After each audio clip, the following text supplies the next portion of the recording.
ஆன்மீக மெய்யன்பர்களே, இன்றைய தினம் 10ஆம் நாளாக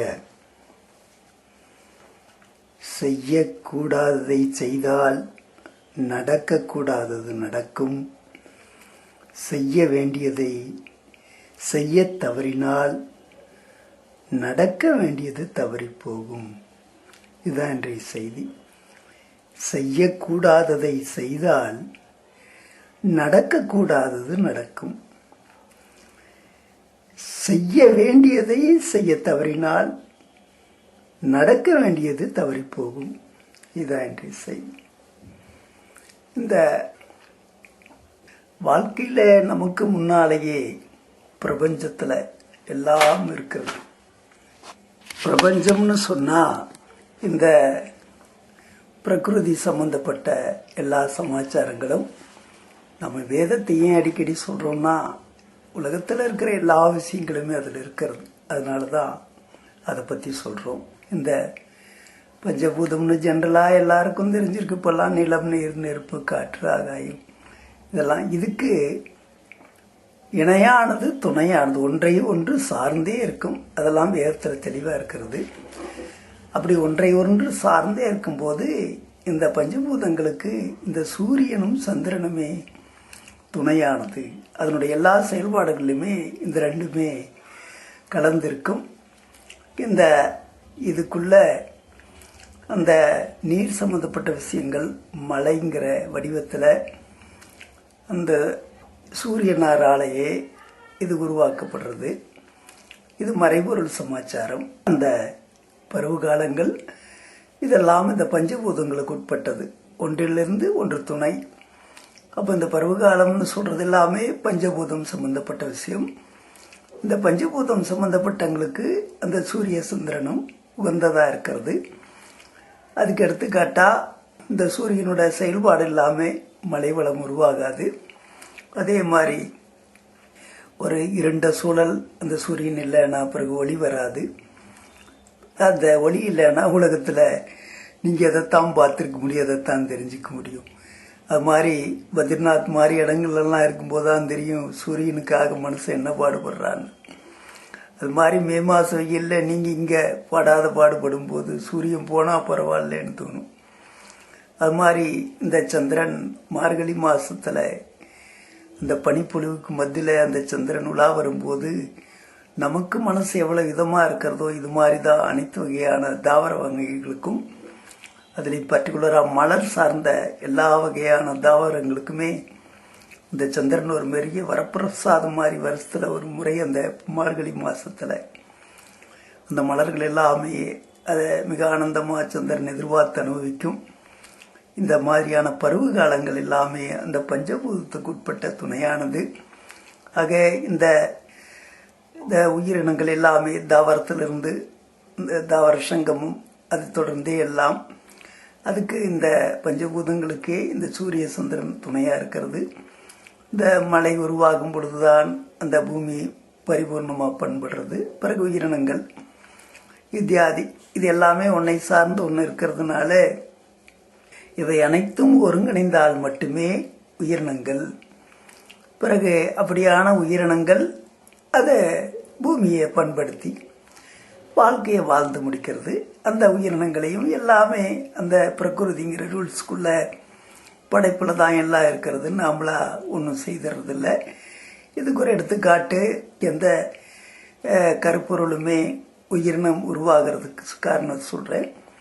அந்த கருப்பொருள் ஏதோ பெரிய சித்தாந்தத்தில் கம்யூனிஸ்டுக்கு சொல்லுவான் இதுக்கு தான் காரணங்கிற மாதிரிலாம். ஆனால் உண்மை அதில் இந்த செமன்கிறது இந்த செயற்கையாலையாவது முடியுமானா ஒன்றும் முடியாது. அது இயற்கையாகவே உண்டாகி அந்த செமன் தான் அந்த குழந்தை அந்த உயிரினங்கள் உண்டாகிறதுக்கு காரணமாக இருக்கிறது. எந்த ஜீவராசியானாலும் தாவரங்களானாலும் எல்லாம் இந்த விந்துன்ற ஒரு விஷயம் பல்வேறு வடிவங்களில், மரங்களுக்கு ஒன்று, செடிகளுக்கு ஒன்று, மனிதனுக்கு ஒன்று, மிருகங்களுக்கு ஒன்று, அந்த விந்துங்கிற வடிவமே ஒன்றோடு ஒன்று சேர்ந்து அது மாதிரி உயிரினங்கள் உருவாகிறது. இந்த சிஸ்டம்ஸ் எல்லாமே உலகத்தில் படைக்கப்பட்டது எந்த விதமான ஒரு சர்வாதிகாரியும் இல்லாமல் தன்னிச்சையாக தானே இயங்கணுங்கிறதுக்காகத்தான். அப்போ இதை யாருமே ஆட்படுத்தணுங்கிற அவசியம் இல்லை. பகவான் எல்லாமே தன்னைத்தானே இயங்கும்படியாக ஒவ்வொன்றையும் உருவாக்கி வச்சிருக்கான். அப்படி உருவாக்கி இருக்கிற அந்த சமாச்சாரங்களில் தான் எல்லாமே நிலைச்சு நிற்கிறது. அப்படி தான் இந்த குழந்தை இல்லைன்னா கூட தற்காலத்தில் பெண்கள்லாம் ஃபீல் பண்ணுறான்னா இயற்கை அம்சத்தை அந்த முன்னோர்கள் ஏன் அது மாதிரி சொல்கிறாங்கன்னா இயற்கை அம்சத்துக்கு உட்பட்டு இந்த என்ன பாவம் பண்ணாலும் அவளுக்கு அந்த பாக்கியம் கிடைக்கல, இது மாதிரி ஒரு வாசகத்தை சொல்லி அவங்கள துன்புறுத்திடுவாங்க. அதனால தான் அந்த குழந்தை இல்லைன்னா கூட ஆண் பெண் யாரானாலும் ஒரு ஃபீல் பண்ணுறதுக்கெல்லாம் காரணம். அப்படி எல்லாமே அந்த பிரகிருதின்ற இயற்கையான சமாச்சாரங்களுக்குள்ள உலகம் பூராவும் மனித உயிர்கள் உட்பட எல்லாம் கட்டுப்பட்டு இருக்குதுங்கிறதுனால தான் அதுக்கு இறைவன் பரிபூர்ணமான ஒரு அனுகிரகத்துக்கு உட்பட்டவன். அந்த பரிபூர்ணமான அனுகிரகத்துக்கு உட்பட்டவன் எதன் மூலமாக செயல்படுறான்னா அந்த பிரகிருதி, அதன் மூலமாக தான் எல்லாமே அதுக்குள்ளே எல்லாம் அடங்கியிருக்கு. இயற்கை சட்டங்களுக்குள்ளே எல்லாம் அடங்கிடுறது. இயற்கையுடைய அமைப்பு, இயற்கை செயல்பாடு, இயற்கை சட்டம் இவைகளுக்குள்ள. ஆக இறைவனால் கொடுக்கப்பட்டதை நாம கூட இறைவனால் கொடுக்கப்பட்டவங்க தான். அப்படி கொடுக்கப்பட்ட எல்லாமே இந்த பூமியில எப்படி இருக்கணும், எப்படி வளரணும், எப்படி வாழ்ந்து தன் நிறைவை பூர்த்தியாக்கணும், இப்படியான ஒரு செயல்பாடுகளை எல்லாம் மனிதன் உணர்ந்து செல்வன். ஏன்னா பூமியில மனிதன் தானே தலைவனா இருக்கிறான். இறைவனுடைய அம்சம் கூட கண்ணுக்கு தெரியாத மறைபொருள், மனிதன் மட்டுமே தெரியக்கூடிய ஒரு பொருள். ஆக மனிதனே இந்த பூமிக்கு சக்கரவர்த்தி, மனிதனின் சார்ந்தே எல்லாம் இருக்கிறது. அப்போ இந்த மனிதன் எப்போதுமே இந்த முதன்மையானவன் அப்படின்னு சொல்றச்சு அவன் எல்லாவற்றையும் சரியா செய்யணும் இல்லையா? இப்படி எல்லாம் காரணங்கள் இதெல்லாம் இருக்கு, இதையெல்லாம் எடுத்து ஆளணும், நடைமுறைப்படுத்தணும். அப்படிங்கும்போது அவன் அதை சரியா செய்யணுமே. அப்படி சரியா செய்யலைன்னு சொன்னா அவன் எப்படி முதன்மையானவனா இருக்க முடியும்?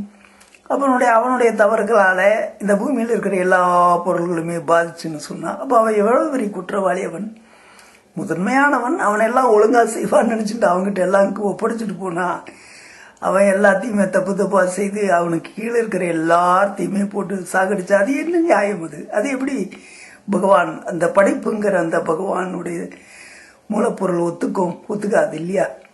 அப்போ ஒத்துக்கலன்னு சொன்னா அதுக்கு ஏதோ ஒரு பனிஷ்மெண்ட் தானே. ஒத்துக்கல, தப்பு பண்ணா பனிஷ்மெண்ட்டுங்கிற மாதிரி இவன் எல்லாம் தவறு பண்ணி கீழே இருக்கிறவங்களுக்கு எல்லாம் தண்டனை கொடுக்குறான்னா அப்போ பகவான் அந்த இயற்கை சட்டமான அந்த பகவான் தவறு செய்த அந்த முதன்மையானவன்கிற அந்த ஒரு கூட்டு மனிதன், முதன்மைன்னு சொன்னா அதுல அவன் பூமிக்கு அவன் தான் முதன்மை, அவன் கூட்டு, அவன் மனிதன். தவற சங்கமத்திலோட கூட்டு சக்தி, முதன்மையானவன் அவன் மனிதன். அப்ப எல்லாத்துக்குமே அவன் ராஜா. அப்படிங்கும் போது அவன் கடமை சரியா செய்யலன்னு சொன்னா எல்லா உயிரினங்கள் இத்தியாதி தாவரம் உட்பட எல்லாம் பாதிக்குதுன்னா அப்போ அவனுக்கு பனிஷ்மெண்ட் உண்டு. அப்படிப்பட்ட பனிஷ்மெண்ட் தான் இப்போ இந்த பிரகிருதி பத்தி ஃபர்ஸ்ட் சப்ஜெக்ட்ல பேசுறோம். இடி மின்னல் மழை இதெல்லாம் அந்த பஞ்சபூதங்களோட சம்பந்தப்பட்ட ஒரு விஷயம். மறைபொருள் அது துணையானது. சூரிய சந்திரன் கண்ணுக்கு தெரிஞ்ச ஒரு அற்புத செயல்பாடு. அந்த மழைன்னு சொல்லக்கூடிய அந்த சக்தி நீர்வழி தோன்றல் சம்பந்தப்பட்ட விஷயம். அது மாதிரி எல்லாமே ஒண்ணுக்குள்ள ஒண்ணு துணையானது. எதுவுமே பிரிஞ்சு கிடையாது, தனியா கிடையாது. இது இல்லைன்னா அது இல்லை, அது இல்லைன்னா இது இல்லை, இப்படிதான் எல்லாம். அப்போ மனிதன் முதன்மையானவன். செய்யக்கூடாததை செய்தால் நடக்கக்கூடாதது நடக்கும். இந்த சில அமைப்புகள்ல பாத்தீங்கன்னாக்க மனிதன்னா இப்படிதான் அப்படின்னு எல்லாரும் தெரிஞ்ச ஒரு விஷயம். ஆனா இந்த நம்மளுடைய இதிகாச சம்பந்தப்பட்ட கோயில்கள் தமிழகத்துல தான் இருக்கு. உலகத்துல பெருசா வேற எங்கேயும் இதை பார்த்து மேற்கத்திய நாடுகள் அந்த வெள்ளக்காரன் காலத்திலேயே கூட சிலதெல்லாம் உண்டாச்சு. தவிர இப்ப நாம சொல்ற இந்த சிற்ப சாஸ்திரம் எல்லாம் அங்க வரல. அதெல்லாம் முழுக்க முழுக்க பாரதத்துல மட்டும்தான். அது எல்லாமே அந்த வேதங்கள் சொல்லப்பட்ட மாதிரியான விஷயங்களை தான் மக்களுக்கு உணர்த்துறதுக்காக சிற்ப வடிவங்கள் எல்லாம் இருக்கிறது. அப்படி பார்க்கும்போது நீங்க அந்த ஆலயங்கள் எல்லாம் பார்க்கலாம். இந்த புருஷாமிருகம்னு ஒன்று காவல் தெய்வம் மாதிரி அந்த தூண்கள் எல்லாம் செதுக்கப்பட்டு உருவாக்கி இருக்கும். முன்னால பகவானோட லைனா இருக்கிற முன் தூண்கள்ல இருக்கும். அந்த பகவானுக்கு முன்னால இருக்கிற பிரதான தூண்கள்ல, அந்த மண்டப தூண்கள்ல அந்த புருஷாமிருகம்ங்கிறது இருக்கும்.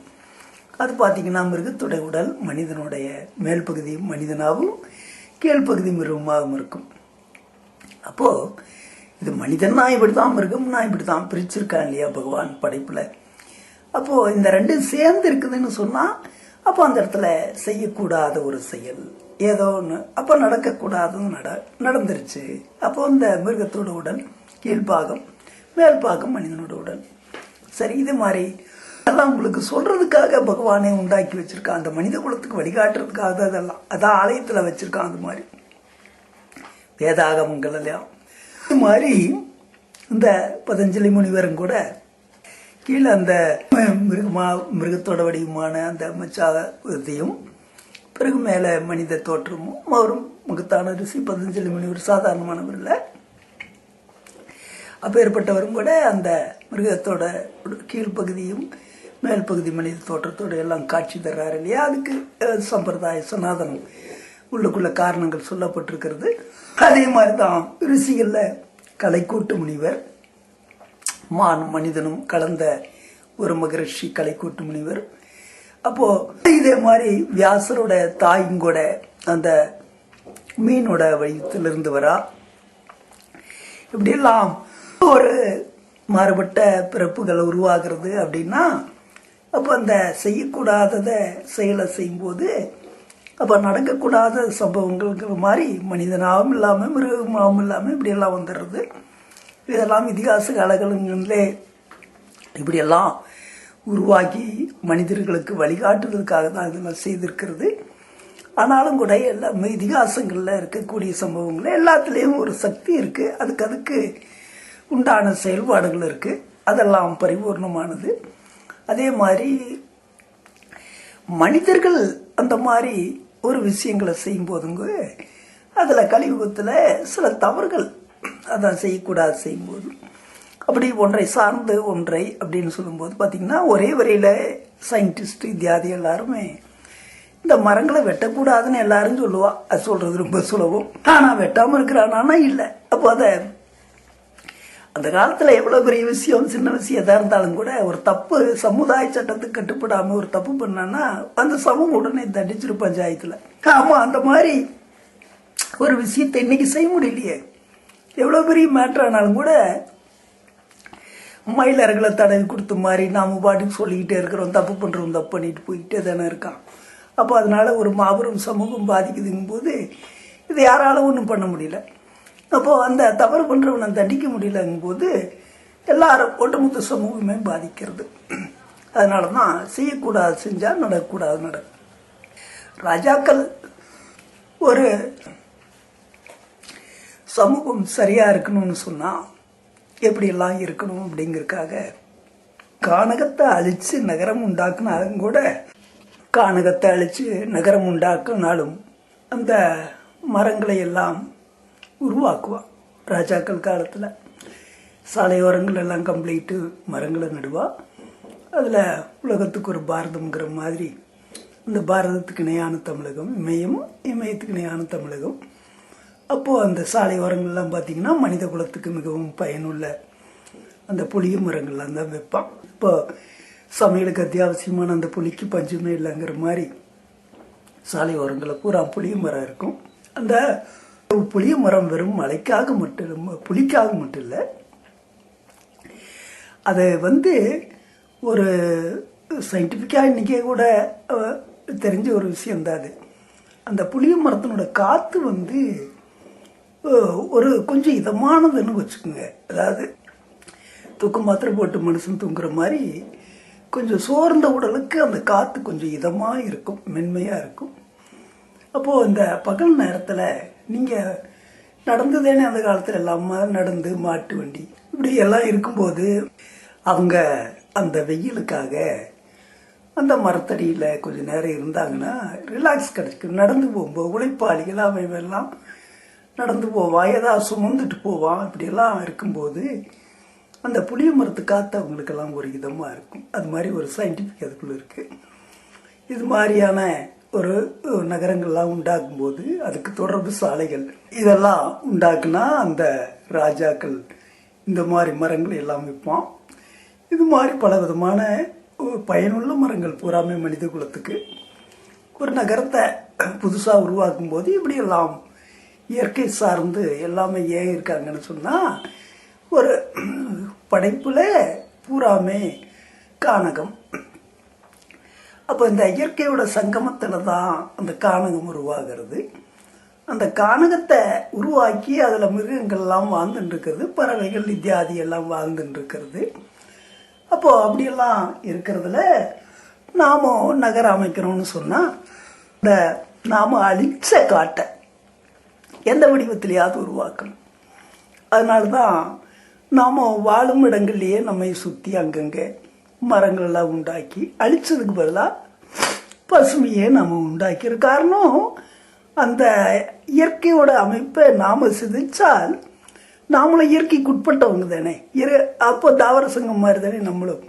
அப்போ நமக்கு இடைஞ்சல் வரும். அதான் ஒன்றை ஒன்று சார்ந்து, நீரோட நெருப்பு சார்ந்து, நெருப்போட காற்று சார்ந்து, காற்றோட வெளி சார்ந்து, ஆகாயம், இப்படியெல்லாம் ஒன்றை ஒன்று சார்ந்து இருக்கிறதுல இது ஒன்றுக்கொன்று பகையானால் எந்த காரியமே ஒழுங்காக நடக்காது. அப்போ இயற்கை சார்ந்த நாமும் அந்த இயற்கையை மதித்து செயல்படாம அதை நம்ம இஷ்டத்துக்கு வெட்டி இருந்துட்டால் அப்போது ரெண்டு காரியமும் ஒழுங்காக நடக்காது. நம்மதும் இல்லை, அதுவும் ஒழுங்கில்லை. ஒன்றை ஒன்று சார்ந்து இருக்கிறது திருப்பி கிளங்கி மங்கி திரும்பி நின்றுட்டா அப்புறம் அது காரியம் ஒழுங்காக நடக்காது இல்லையா. அந்த மாதிரி இந்த நவீன மனிதன் தற்கால கிளைமேக்ஸு கலியுகம் எங்கே பார்த்தாலும் கம்ப்ளீட் காணகங்களை அழிக்கிறான். அதே மாதிரி சாலை ஓரங்களில் ராஜாக்கள் வளர்த்துன மரங்களை எல்லாம் அழிக்கிறான்.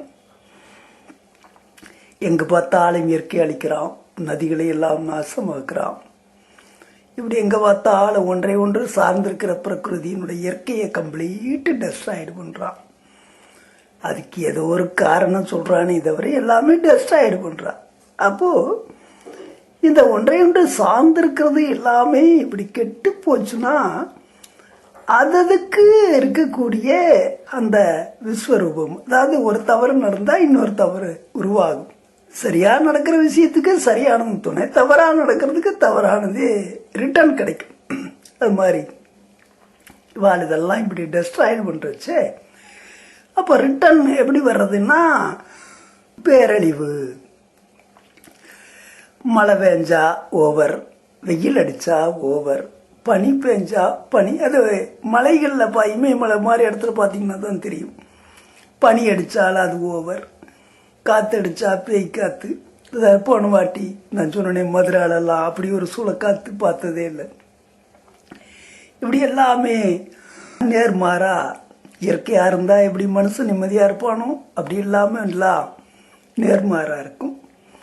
அப்படி இருந்தால் இந்த வாழ்க்கையில் நிம்மதி போயிடும். அதானே மனுஷன் நிம்மதியாக இருக்கணும். அந்த நிம்மதியாக இருக்கிறத கெடுக்கக்கூடிய எல்லாமே நமக்கு இதனால போயிடுது. இதனால இயற்கையினால இவன் இயற்கையை டெஸ்ட்ராய்டு பண்ணுறான். அதெல்லாமே நமக்கு சரியான வாழ்க்கையை இழந்து பிறகு நிம்மதியற்ற நிலைக்கு நாம் ஆட்பட்டுறோம். இப்படி இருக்கக்கூடாது. இப்படி இருந்தால் நமக்கு எது நடக்கணுமோ அது நடக்காமல் தவறி போயிடும்.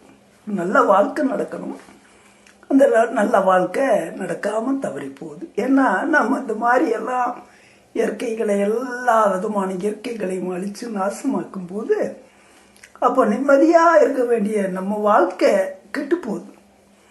அப்போது எது தேவையோ அதை செய்யாமல் தேவையில்லாத செஞ்சால் அப்போ அது நடக்கக்கூடாதுன்னு நடக்குது. எது மாதிரி செய்யணுமோ அதை செய்ய தவறிட்டா நடக்க வேண்டியது தவறி போகுது. இந்த மாதிரி பிரகிருதி மாதிரியே தான் இயற்கையினோட சீற்றமெல்லாம் மனித வாழ்க்கையை இவ்வளோ சீரழிக்குது. சுனாமி இத்தியாதி வெள்ளப்பெருக்கு எல்லாம் நீங்கள் நாம் சொல்ல வேண்டியதில் எல்லாம் இப்போ ப்ராக்டிக்கலாக பார்த்துக்கிட்டு இருக்கீங்க. இடிமின்னல் எல்லாம் இன்றைக்கி பெரிய சேதத்தை உண்டாக்குது. இடிமின்னலில் அவ்வளோ சேதம் வராது, இப்போ அதெல்லாம் கூட ஒரு பெரிய சேதத்தை உண்டாக்குது. இப்படியெல்லாம் ஒரு பெரிய சரிவு சிதைவு இதெல்லாம் ஏற்படுறதுக்கு காரணம் செய்யக்கூடாததை செய்தால் நடக்கக்கூடாதது நடக்கும்.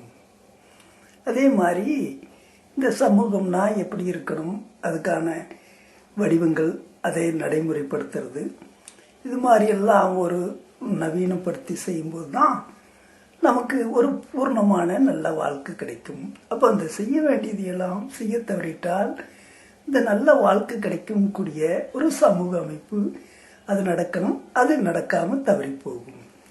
அது இயற்கை சம்பந்தப்பட்ட ஒரு விஷயம். அதே மாதிரி மனித வாழ்க்கையை, நம்மளுடைய செயல்பாட்டுகளுக்கு உட்பட்ட மனித வாழ்க்கையை எடுத்துட்டா, நம்ம சமூக சார்ந்த வாழ்க்கையை எடுத்தும்போது குடும்பத்துக்குள்ள நாம பரிசீலிக்கிறோம். அப்படி பரிசீலிக்கும் போது, பிள்ளை பருவமாக இருக்கும்போது நாம் பெற்றோர்களுக்கு கட்டுப்பட்டு ஒரு சரியான படிப்பு அதை படிச்சிடணும். பெற்றோர்கள் அதை நல்ல முறையில் அவங்கள படிப்புக்கு வேணுங்கிறதெல்லாம் செய்து கொடுத்து அவன் நல்லா படித்து பிறகு அடுத்த கட்டத்துக்கு போகணும். இப்படி இந்த படிப்பு அப்படின்னு எடுத்துட்டா, தற்காலத்தில் பெற்றோர்களா மிடில் ஏஜில் இருக்கிற பல பேர்த்த நீங்கள் சொல்லும்போது பார்த்தா நிறைய கேள்விப்பட்டிருப்பீங்க. அந்த மிடில் கிரேடில் நம்ம தான் படிக்காமல் போயிட்டோம், எங்கள் அப்பன் படிக்க வைக்க தவறிட்டான், நம்ம பசங்களாவது படித்து கொஞ்சம் நல்லா வரட்டியா, அதுக்காக தான் இப்படி கஷ்டப்படுறேன், அதுக்காகத்தான் இப்படி கஷ்டப்படுறேன். அப்போது இவன் படிக்க வேண்டிய காலத்தில் படிக்க தவறி இருக்கும்போது, வாழ வேண்டிய காலத்தில் சரியான வாழ்க்கை அமைச்சுக்க முடியல என்று வேதனை கலந்து ஒரு வார்த்தை வருது இல்லையா? அப்போ இவங்க அப்பா செய்ய வேண்டியதை செய்ய தவறிட்டார். இந்த வேதனையோட சொல்றானே, இவனுடைய அப்பா இவனுக்கு செய்ய வேண்டியதை செய்ய தவறிட்டார். அதன் காரணமா இப்போ இவன் வருத்தப்படுறானே, இவன் வாழ்க்கையில ஒரு பிளசண்டான எஜுகேட்டட் லைஃப் நடக்க வேண்டியது தவறி போகுது. அதனால தான் இப்போ அவன் ஃபீல் பண்ணுறான், எங்கள் அப்பா செய்யல, நானாவது என் பசங்களுக்கு செஞ்சிடுறேன் அப்படின்னு கஷ்டப்படுறேன் அப்படின்னு அதுக்கு ஒரு காரணத்தை சொல்கிறான். அப்போது இதே மாதிரி பசங்களும் கூட இந்த பெற்றோர்கள் எவ்வளோ சிரமப்பட்டு படிக்க வச்சாலும் கூட இந்த பசங்க அந்த படிக்க வேண்டிய காலகட்டங்களில் அந்த படிப்பை முறைப்படி எடுத்துட்டு அதை பயன்படுத்தி அதுக்கு பிறகு சரியான ஒரு டிகிரியோட வெளியே வந்து பிறகு வாழ்க்கையை தொடங்காமல் அந்த படிக்கிறதுக்குன்னு கொடுக்குற காலத்தை பூராமே விரயமாக்கிண்டு பிறகு சமூகத்துக்குள்ள வாழ்க்கையை தேடி வரும்போது இந்த படிப்பால் பயனில்லைன்னு சொல்லும்போது அன்னைக்கு ரொம்ப ஃபீல் பண்ணுவான். இது மாதிரி சில நல்ல ஃப்ரெண்ட்ஸ் 2 பேரும் அது பார்த்தீங்கன்னா, ஒருத்தர் ரொம்ப அட்வான்டேஜ் ஃபாஸ்ட் லைஃப்பாக இருப்பான், பின்னால் ஒருத்தர் ரொம்ப வாழ்க்கை சிதைஞ்சு போன நிலையில் இருப்பான். அப்போ அவங்க சந்திக்கும் போது 3வது ஃப்ரெண்ட்ஸ் எல்லாம் வரும்போது, எனக்கு தெரியும்டா அவன் அந்த காலத்துலேயே ரொம்ப சின்சியராக படிப்பான்டா, அதனால் அவனுக்கு இன்றைக்கி ஒரு நல்ல வாழ்க்கை, நாம் படிக்க வேண்டிய காலத்தில் ஒழுங்காக இல்லாமல் உதாரி மாதிரி தெரிஞ்சோம், அதனால் இப்போ நம்ம இப்படி உதவாக்குற மாதிரி ஏதோ ஒரு குப்பை வேலை செய்ய வேண்டியதாக இருக்குது, இப்படியெல்லாம் சொல்லி ஃபீல் பண்ணுவான் 3வது ஃப்ரெண்ட்ஸுக்கிட்ட. அப்போது என்ன, நீங்கள் இந்த பெற்றோர் சிரமப்பட்டு பள்ளிக்கூடம் அனுப்பிச்சாலும் கூட அந்த படிக்க வேண்டிய வயசில் நீங்கள் படிக்க தவறிடுறீங்க, எல்லாம் கிடைச்சும் கூட படிக்க தவறிடுறீங்க. அப்படி அந்த படிப்பை அந்த காலத்தில் இழந்துட்டா பிறகு இந்த வாழ்க்கை அமைச்சுக்கக்கூடிய இந்த காலகட்டங்களில் அந்த படிப்பால் பயன் இல்லாத போது ஒரு நல்ல வாழ்க்கை கிடைக்க வேண்டியது தவறி போய் கூலிக்கார மாதிரி அப்படி இப்படியெல்லாம் போராட வேண்டியதாக இருக்குது. இப்படி அந்த காலத்தில் சரியாக பெற்றோர் படிப்பையும் கொடுக்கணும், கொடுக்குற பெற்றோர்களுக்கு இந்த பிள்ளைகளும் படிப்பை பயன்படுத்தணும். அதை சரியாக செய்யலைன்னா பின்னால் நல்ல வாழ்க்கை கிடைக்க வேண்டியது நடக்காமல் போகுது. இது மாதிரி இந்த பர்டிகுலராக படித்து முடித்து சமூகத்தில் ஒரு சாதாரண டிகிரி வச்சுக்கோங்க, மாஸ்டர் டிகிரி, அப்புறம் இந்த சாதாரண டிகிரி முடிச்சுட்டு வெளியே ஒரு 20 வயசில் வரான்னு இன்றைய லெவலில் சொல்கிறேன். ஒரு 20 வயசுக்கு வெளியே வந்தோடனேயே என்னமாவது ஒரு வேலை தேடி எடுத்துடணும், அது ரொம்ப முக்கியம். நம்ம எதுவாவது படிச்சிருக்கிறோம், அது வேறு விஷயம், அதுக்காக முயற்சி பண்ணுறோம், அதில் ஒன்றும் தவறு கிடையாது. ஆனால் அந்த முயற்சி பண்ணிகிட்டு இருக்கிறதுல ஒரு குறிப்பிட்ட டைமுக்குள்ளே வேலை கிடச்சிட்டா நம்ம படித்து சம்மந்தப்பட்ட விஷயம் தொழில் கல்வி மாதிரி தானே. அப்போ அந்த வேலைகள் கிடச்சிட்டா அதில் ஒன்றும் தவறு இல்லை. ஆனால் அது தாமசமாய் போயிட்டால் கட்டாயம் நாம் ஏதாவது ஒரு வேலை செய்யணும், அதில் ஒன்றும் மாற்றம் கிடையாது. அப்போ எதனால் அப்படின்னு கேட்டிங்கன்னா, உத்தியோகம் புருஷ லட்சணம். நம்ம லைஃப்ல எவ்வளோ பணம் வசதி இருக்கு இல்லை அது வேற. ஒரு 20 வயசு ஆனா அந்த உத்தியோகம் புருஷ லட்சணம்ங்கிற மாதிரி எந்த உத்தியோகமாவது நாம் ஒன்று பண்ணணும். அதாவது சுய உழைப்பு உள்பட எல்லாமே உத்தியோகம் தானே. நம்ம அப்பா ஒரு ஃபேக்ட்ரி வச்சார், இல்லை நாமளே ஒன்று உண்டாக்கணும், எதானாலும் அதை நாம் கவனிச்சுட்டா அது உத்தியோகம். இப்படி எல்லா சமாச்சாரம் நம்ம எதுக்கு பொருத்தமோ அதை செய்கிறோம். அந்த மாதிரி 20 வயசு ஆகும்போது 9 மணி ஆனா 8 மணி ஆனா இல்லை 10 9:30 ஆனா எப்படியோ, ஆனால் உத்தியோகம்னு ஒன்று புறப்பட்டணும். அது அவனுடைய கம்பெனிக்கு போகிறான், அவனுடைய சொந்த கம்பெனிக்கு போகிறான், இல்லை எங்கேயோ வேலைக்கு போகிறான், எதுவாக இருந்தாலும் வீட்டை விட்டு வெளியே வேலைக்குன்னு புறப்பட்டணும். காலையில் 20 வயசு ஆயிட்டான். அப்போ போய் நான் அது பண்ணுறேன் இது பண்ணுறேன் இப்படியெல்லாம் வெயிட்டிங்கில் இருக்கிறது அவ்வளோ சரி இருக்காது. அதுக்கு மேலேயும் மேலே சில தற்காலத்துலலாம் பார்த்தீங்கன்னா மாஸ்டர் டிகிரி இத்தியாதி எல்லாம் எடுக்கும்போது 25 வயசு வரைக்குமே கூட படிக்கிறாங்க. அப்படி படிக்கும்போது அந்த அவங்களுடைய பெற்றோர்கள் இத்தியாதி இதெல்லாம் ஓரளவுக்கு வசதி வாய்ப்பெல்லாம் சரியாக இருக்கும். அதனால் ஒரு நல்ல ஸ்டேட்டஸ்க்கு வந்த பிறகு வேலைக்கு போகலாங்கிற மாதிரி உயர்மட்ட எஜுகேஷன் எல்லாம் எடுத்துட்டு இருக்கான். அதில் ஒன்றும் குறையில்லை. ஏன்னா எல்லா வசதியும் இருக்கும்போது அவன் எல்லா படிப்பும் படிச்சுட்டு வெளியே வந்த உடனே பெரிய ஆஃபீஸராக ஜாயின் பண்ணுறான். அப்போ சமூகத்துக்கும் பயனுள்ள மாதிரி ஆகுது. அதனால் அப்படிப்பட்டவங்க அந்த மாதிரி ஒரு உயர்ந்த படிப்பு முடித்து வெளியே வந்த பிறகு ஜாயின் பண்ணலாம். அதுக்கு வயசு ஒரு தடை கிடையாது. படித்து முடித்து வெளியே வந்தோடனே உயர்ந்தபட்சமான ஏதாவது ஒரு ஜாயின் பண்ணிடலாம். அது மாதிரி அந்த உரிய வயசில் நீ வேலைக்கு போயிடணும். அது ரொம்ப முக்கியம். இந்த வேலைக்கு போகிறது உரிய வயசில் போக தவறிட்டால் இளைஞர்களுக்கு என்ன சித்திரவதைன்னு உங்களுக்கே தெரியும். எல்லா வகையிலையும் நிம்மதி இழந்து போகிறான் இல்லையா. அப்போ காலமாறாக அன்பு செலுத்தின பெற்றோர்கள் வெறுப்பு காட்டுறான், சுற்றத்தார் ஃப்ரெண்ட்ஸு ஜாலியாக கூட வந்துட்டு இருந்தவன் தவறி போகிறான், அவங்ககிட்ட என்னடா அப்படிங்கிற மாதிரி. இப்படி எங்கே பார்த்தாலும் நமக்கு ஆதரவு குறைஞ்சி போயிடும், தனிமை ஏற்படும், இத்தியாதி இத்தியாதி. அப்போது இந்த பாக்கெட்டில் எப்பவுமே பணம் இருக்கிற மாதிரி அந்த படித்து முடித்து வெளியே வந்தோடனே ஒரு வேலையை தேடிட்டீங்கன்னு சொன்னால், ஏதாவது ஒன்று நல்ல வேலை பின்னால் ஏதாவது ஒரு வேலையை தேடிட்டீங்கன்னு சொன்னால் உங்கள் பாக்கெட்டில் பணம் குறையாது. உங்கள் வீட்டில் ஏற்கனவே உங்களுக்கு செலவு பண்ணதுக்கு அது தனி, இப்போது செலவு பண்ணணுங்கிற அவசியம் இல்லைங்கிற மாதிரி நீங்கள் சம்பாரிச்சு கொடுக்குறீங்க. அப்போ உரிய நேரத்தில் அது நடக்கும்போது உங்களுக்கு கிடைக்க வேண்டிய மரியாதை தானாகவே கிடைக்கும். அப்போ அந்த வயசுல நீங்க மரியாதை எதிர்பார்ப்பீங்க. அது ரொம்ப முக்கியம். அப்போ இந்த மரியாதையான சுற்றுச்சூழல், சமூகம், உங்களுடைய நண்பர்கள், உங்களுடைய குடும்பம், பெற்றோர் இதெல்லாம் உங்களோட மரியாதையா பார்க்கணும், மரியாதையா நடத்தணும்னு சொன்னா நீங்க அந்த உழைக்க வேண்டிய வயசுல உழைக்க தயாராகிடணும். உழைப்பு எதுவோ அது வேற, ஆனால் பணம் சம்பாதிக்கக்கூடிய அந்த செயல்பாட்டுக்குள்ள நீங்க வந்துடணும். அப்போ உங்களுடைய உழைப்பு 10 பைசா வீட்டுக்கும் உங்களுக்கும் பயன்படுதுங்கும் போது அந்த மரியாதை கூடுமே தவிர குறையாது. அப்போ அந்த நீங்க எடுக்க வேண்டிய அந்த குறிப்பை சரியா எடுத்து செயல்படலைன்னா மரியாதை போயிடும். அப்போ எல்லாம் சரியா செய்தீங்கன்னா மரியாதை கூடிடும். அப்போ இந்த இடத்துல செய்யக்கூடாதது செய்யக்கூடாதது, நடக்க வேண்டியது நடக்கணும், இதை நீங்க பரிசீலிக்கணும். அப்படி இருக்கும்போது மரியாதை கூடிரும். அதில் ஒன்றும் மாற்றம் கிடையாது. இல்லைன்னா மரியாதை தவறி போகும். அந்த செயல்பாட்டை நீங்கள் ஒழுங்காக செய்யணும். சரி, இதுக்கப்புறம் வேலை தேடி ஒரு நல்ல வாழ்க்கை அமைச்சு இத்தியாதி ஒரு நிலைப்பாட்டுக்கு வந்துடுறீங்க. அப்போது இந்த திருமணம்னு சொல்லும்போது அந்த வயசில் நீங்கள் அதுக்குன்னு இருக்கிறது இல்லையா வயசு, அந்த வயசில் செய்ய வேண்டிய திருமணத்தை ஒழுங்காக செய்திடணும். ஒழுங்காக செய்யணும், அது ரொம்ப முக்கியம்.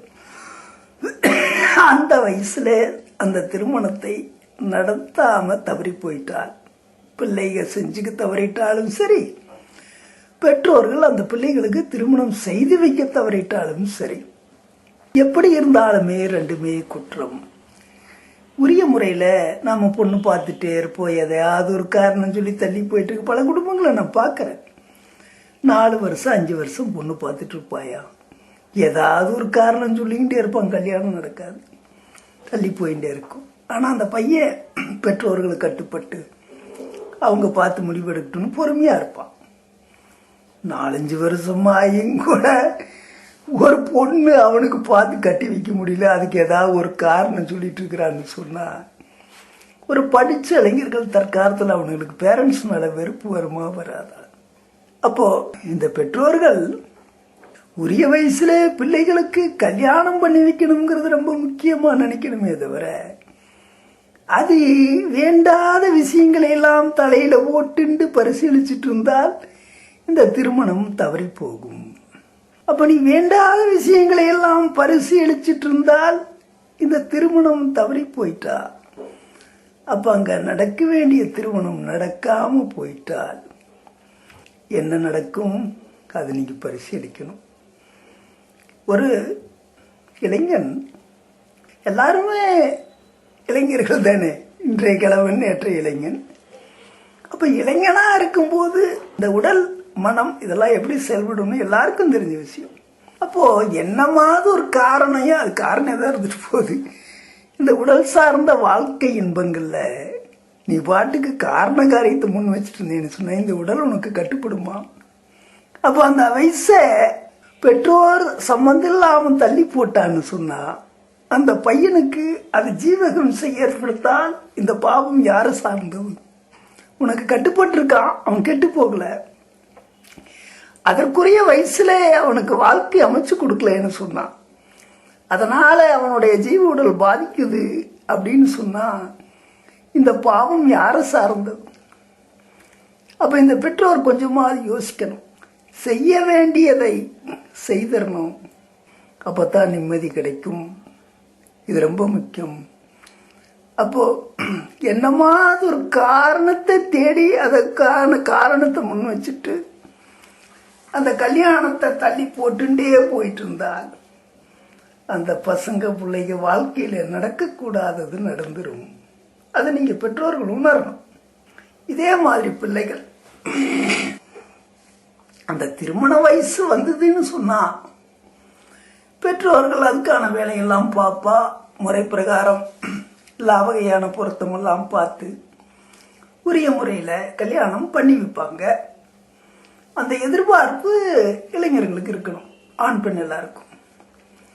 அதை விட்டு அது வரைக்கும் அந்த புலநடக்கத்தோட பெற்றோர்கள் கட்டுப்பட்டு ஒரு நல்ல சமூக பிரஜையா இருக்கணும். அதை விட்டுட்டு அந்த வயசு வர்றதுக்குள்ளேயே இந்த சுற்றுச்சூழலுக்கு அடிமையாயிட்டால் என்ன நடக்கும் உங்களுக்கே தெரிஞ்ச விஷயம். அங்க நல்ல பெற்றோர்கள் உரிய காலத்துல கல்யாணத்தெல்லாம் நடத்தி வைக்கிற சக்தி உள்ளவங்க அதுக்கான வரன் பார்த்து செட் பண்ணுவாங்க. அதுக்கு இடையில அவசரப்பட்டு எத்தனை தவறு நடக்குது சொசைட்டியில. காதெல்லாம் அது இது எதையோ சொல்றான், ஆனா எல்லாமே என்ன? புலனடக்கமின்மை. இப்ப இந்த புலனடக்கமின்மை ஏற்பட்டுண்டால் இது பெற்றோருக்கு தெரிய வரும்போது பெற்றோர் எவ்வளவு பாதிக்கிறார். பிறகு இந்த பெற்றோர் தெரியாமலே பெற்றோர் போராடி பொண்ணு பார்த்து எல்லாம் செட் பண்ணும்போது அந்த வரன் கொடுக்கிறவனுக்கு இந்த விஷயம் தெரிஞ்சா அவன் எப்படி இதை ஏத்துப்பான்? அப்போ யாரை பார்த்தாலும் ஒரு பெண்ணுன்னு வச்சுக்கோங்க, அந்த பெண்ணை ஏதோ ஒரு 10 இடத்துல அலைஞ்சு மாப்பிள்ளை பார்க்குறாங்க. எல்லா இடங்கள்லையுமே இந்த பொண்ணு அப்படி இப்படி இருக்குமே, ஐயா என்ன இதை போய் பார்த்துருக்க, இப்படி சொல்ல சொல்ல பரவி போயிடலையா அந்த செய்தி. அப்புறம் அந்த பொண்ணோட தலையெழுத்து எப்படி இருக்கு யோசிச்சு பாருங்க. அப்ப இந்த கொஞ்சம் புலநடக்கத்தோட பெற்றோர்கள் திருமணம் நடத்தி வைக்கிற காலம் வரைக்கும் பொறுமையா இல்லைன்னா எவ்வளவு பெரிய தவறு. பிறகு காலத்துக்கு கல்யாணம் உருப்படியா நடக்காம ஏதாவது நடந்தா போதுங்கிற மாதிரி இருந்தா வாழ்க்கை பூராமே அப்புறம் அது நிம்மதி இல்லாம தானே போகும். சம்பந்தம் இல்லாம புருஷன் கல்யாணத்துக்கு அப்புறம் கூட எதையாவது சொல்லிட்டு இருப்பான், நிம்மதி போச்சா? அப்போ இந்த பெற்றோர்கள் எப்படி பிள்ளைகளோட திருமணத்துல தலையிடோ அது மாதிரி பிள்ளைகளும் கூட அந்த வயசு வந்து அந்த பெற்றோர்கள் முறை பிரகாரம் எல்லாம் அமைச்சு கொடுக்கிற வரைக்கும் புலனடக்கத்தோடு இருக்கணும். அந்த புலனடக்கம் தவறிட்டா பிறகு பெற்றோர்கள் வரன் பார்க்குற காலத்தில் நல்ல வரன் கிடைக்கிறதெல்லாம் தவறி போகும். அப்போ பின்னால் உனக்கு அமைய வேண்டிய நல்ல வாழ்க்கை கிடைக்காமலே போகும். அப்போ நீ அந்த செய்யக்கூடாத தவிர புலனடக்கமின்மையை நீ கையாளும் போது இந்த பெற்றோர்கள் உனக்கு ஒரு நல்ல வாழ்க்கை அமைச்சு கொடுக்க வேண்டியது நடக்காமலே போயிடுது. அப்போ இந்த பிள்ளைகள் புலனடக்கமின்மையின் காரணமாக செய்யக்கூடாதது செய்யும் போது நடக்கக்கூடாதது நடக்குது. அப்போ ஒரு பரிபூர்ணமான செயல்பாடு அப்படின்னு சொன்னா அந்த புலநடக்கத்தோடு இருக்கும்போது எல்லாமே பரிபூர்ணமா பெற்றோர் கட்டுப்பட்டு இத்தியாதி எல்லாம் இருந்தால் நல்ல வாழ்க்கை நடக்கும். அதில் ஒன்றும் மாற்றம் இல்லை. பெற்றோரும் அதுக்காக எல்லா சிரத்தையும் எடுத்துப்பா. அப்படியெல்லாம் நீங்கள் அந்த செய்யக்கூடாததை செய்யாமல் செய்ய வேண்டியதை கட்டாயம் செய்து அதை பரிபூர்ணமாக அமைச்சிட்டிங்கன்னா வாழ்க்கையே நிச்சயமாக அந்த வாழ்க்கை ஒரு சந்தோஷகரமானதாக இருக்கும்.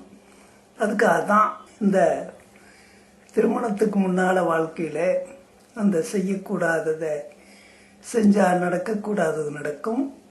செய்ய வேண்டியதை செய்ய தவறிட்டா பெற்றோர்களுக்கு தவறிட்டா நடக்க வேண்டியது தவறி போகும். பிள்ளைகளோட நல்ல வாழ்க்கை தவறி போயிடும். இதை நீங்கள் பரிசீலிக்கணும். அதுக்கப்புறம் இந்த திருமணத்துக்கு பிறகு இவங்க கணவன் மனைவி ஆகி பரிபூர்ணமான ஒரு வாழ்க்கையை நடத்தின்னு இருக்கா. அப்படி நடத்தும்போது பல விதமான பூர்ண நிறைவும் இருக்கு, குறையும் இருக்கு. அப்போ குறை இருக்குதுன்னு சொன்னா அந்த குறை எப்படி வர்றது, பிறகு அதை எப்படி தீர்த்துக்கிறது, அதை முறைப்படி பரிசீலிக்கணும். அது முறைப்படி பரிசீலிக்கலைன்னா அப்போ பிரச்சனை வரும். அதுதான் அந்த ஸ்ருதி செய்யக்கூடாத செஞ்சா. அப்போ ஒரு ஏதோ ஒரு படித்த பசங்க யங்ஸ்டர்ஸாக வச்சுக்கா, கல்யாணம் ஆகி அப்போ தான் கொஞ்சம் காலம் ஆகிருக்குது. ஏதோ படித்த பிள்ளைங்க பசங்க ஒன்றுக்கு ஒன்று பார்த்தா பேசிக்குது, இதாகுது அதாகுது. அதை புருஷனோ இல்லை மனைவியோ யாரோ பார்க்குறாங்க. பையன் பிள்ளைகிட்ட பேசுவான், இல்லை பிள்ளை பையன்கிட்ட பேசுவான், எங்கேயோ அண்ணன் படித்த காலகட்டங்களுக்கு சம்மந்தப்பட்ட ஃப்ரெண்ட்ஸ். அப்போது இந்த பிள்ளை யாராவது ஒரு பையன்கிட்ட பேசுனா அப்போ அந்த புருஷன்னு சொல்கிறவன் ஒரு கொஞ்ச நேரம் பொறுமையாக அமைதியாக இருக்கணும். பக்கத்தில் வெயிட்டிங்கில் இருக்கணும். இல்லை அறிமுகப்படுத்திட்டு ஒருத்தருக்கு ஒருத்தர் பேசிக்கலாம், அதுலேயும் தப்பு இல்லை. அதே மாதிரி பையனும் கூட யாராவது ஒரு பொண்ணுகிட்ட பேசுகிறான்னா ஒய்ஃபு இதான் ஒய்ஃபுன்னு அறிமுகப்படுத்தணும். இத்தியாதி அதெல்லாம் ரொம்ப முக்கியம். அறிமுகப்படுத்திண்டா அப்போ ஒன்றுக்கு ஒன்று ஃப்ரெண்ட்ஸுங்கிறது தெளிவாயிரும், ஒன்றும் தப்பு இல்லை.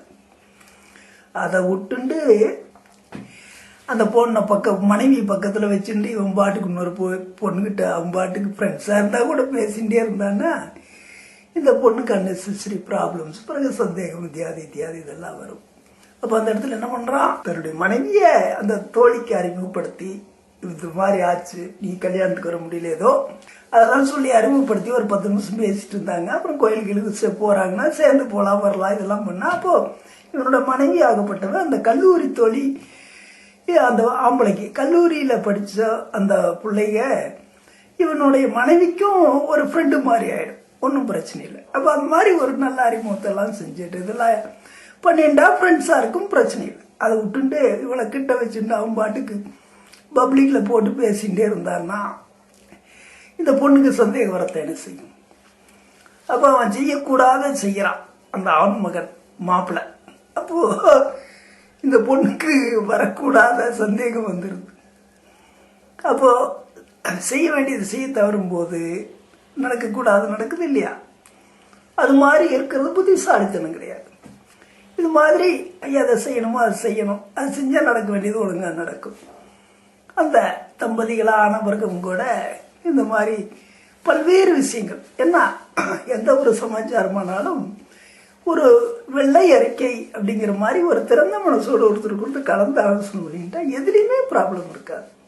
ஒரு குழந்தை இல்லை, அது சம்மந்தமாக முறையான ஒரு ரிசர்ச் இருக்கணும். அதை விட்டு ஏடாகுடமான சமாச்சாரங்களை தொடக்கூடாது. அதே மாதிரி பொருளாதார ஏற்றத்தாழ்வு, பட்ஜெட் பிரச்சனை, இதெல்லாமே ஒருத்தரோடு ஒருத்தர் கலந்து பேசி முறை பிரகாரம் அதை எப்படி தீர்க்கறது இதையெல்லாம் டிஸ்கஸ் பண்ணணும். அதை விட்டுண்டு இந்த மாசியா இப்படி சம்பளம் வந்தது, நீ என்ன பண்ண, எனக்கு அப்பவே தெரியும், பஸ் ஸ்டாண்டில் அவகிட்ட பேசும்போது நீ என்னமோ, இப்படியெல்லாம் வீண் வார்த்தைகளை விடுவாங்க பெண்கள். அப்போ இந்த மாதிரி வீண் வார்த்தைகள் எல்லாம் விடும்போது அவனுக்கும் அனாவசியமாக கோபம் வரும். அப்போ இந்த வார்த்தைகளை எல்லாம் திருமணத்துக்கு பிறகு சொல்கிறேன், இந்த வார்த்தைகளை எல்லாம் ரொம்ப அளந்து பேசணும், புரிஞ்சு பேசணும், நிதானமாக பேசணும். அதே மாதிரி குடும்ப பட்ஜெட் போடும்போதும் எதெல்லாம் தேவையோ அதை எடுத்துட்டு தேவையில்லாத ஒதுக்கணும். இப்படியெல்லாம் செய்யும்போது அந்த குடும்ப பட்ஜெட் இத்தியாதி பொருளாதார நடவடிக்கைகள் இதெல்லாம் அப்போ செய்யக்கூடாதெல்லாம் தடை வச்சுட்டா அந்த நடக்க வேண்டியதெல்லாம் ஒழுங்காக நடக்கும். இதை பரிபூர்ணமாக உணரணும். எதெல்லாம் செய்யக்கூடாதோ செய்யக்கூடாது. வீண் சொத்துக்கே வழியில் பட்டு புடவை எடுத்து வச்சா அப்படி, அப்போ அது செய்யக்கூடாது, தவறு தானே. அப்புறம் அது செஞ்சால் வறுமைன்றது ஒன்று வரத்தானே செய்யும். அது மாதிரி பல வீடுகள் அப்படித்தான் இருக்குது. ஆடம்பர செலவுக்கு முக்கியத்துவம் தருவோம், அவசிய செலவுக்கு பண்ண மாட்டான்.